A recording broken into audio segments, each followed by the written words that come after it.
thing that makes a great teacher is their passion. A good teacher is open to different ideas. I think when a person is able to cross the academic line and be a human being other than a professor. I think creativity is really important. Well, some of my favorite teachers have been ones who really, they don't coddle you a lot. They really push you towards a level of responsibility. A good professor has to be a good facilitator. The best ways I've learned is learning by doing. So even right now, if you're watching me and letting me try to tell you what I think makes a good teacher, I'm actually not sure how much you could learn from that.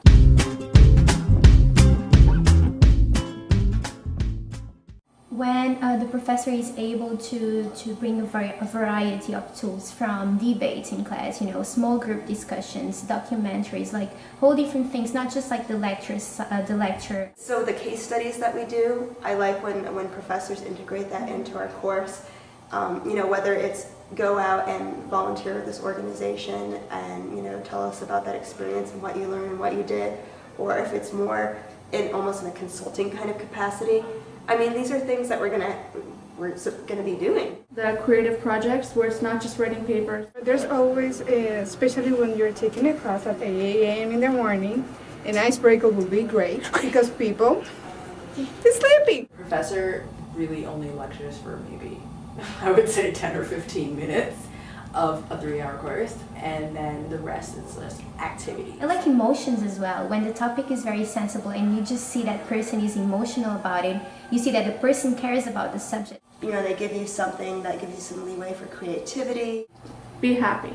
Don't come into class being unhappy or looking like you hate your life, and look like you're actually there, like you want to teach. It makes them seem more human and more like someone you can really interact with, and not just like someone speaking to you from the top down. Through experiences, when that person is always like giving examples of the experience that person had while working in a specific issue. So it's good to have some time where the teachers can talk about what they know and share some knowledge with us.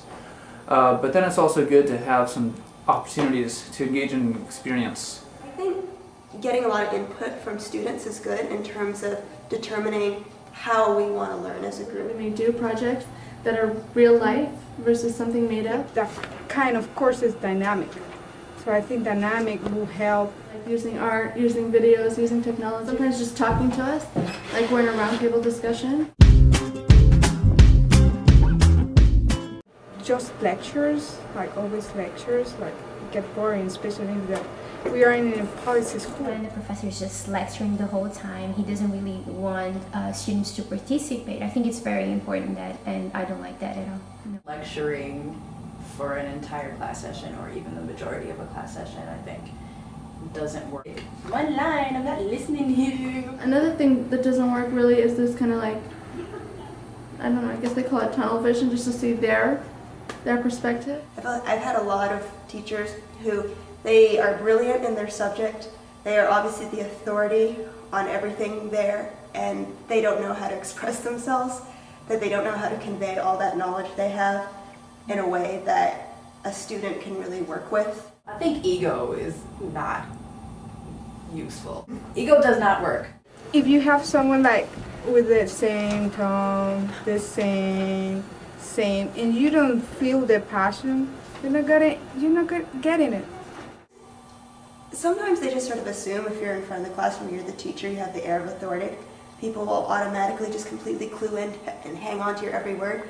But I think it's really worthwhile for people to do, I don't know, maybe oral communication skills classes. Like, no matter how good you are in your subject field, I feel as a teacher you're only as good as you can convey that information. Going videotape yourself and see how you sound like. Go do a Toastmasters class. Getting us into small groups and then like helping us come up with a group answer, and then like each collectively answering different things. Have them talk to one another. Because they might not want to talk to you at first, but we're used to talking to one another. Sometimes it's hard to speak during class when you feel like you may have the wrong answer, and then maybe for international students, just the language barrier. and like just to be patient when people are talking. Teaching it's an art, and it's a performance. And so within that performance, you have some pre-rehearsed material. You have some material already, which you're going to cover in the classes. But then you also have room for improvisation. So make sure you get out the lines that you're going to get out with the time you have. But then allow some room for material. Much easier said than done. Make that class so memorable. You know, work within the dynamic of the students there. Just cross the academic line, be a human being, be a person. At the end of the day, we are all classmates, and I think that's very important.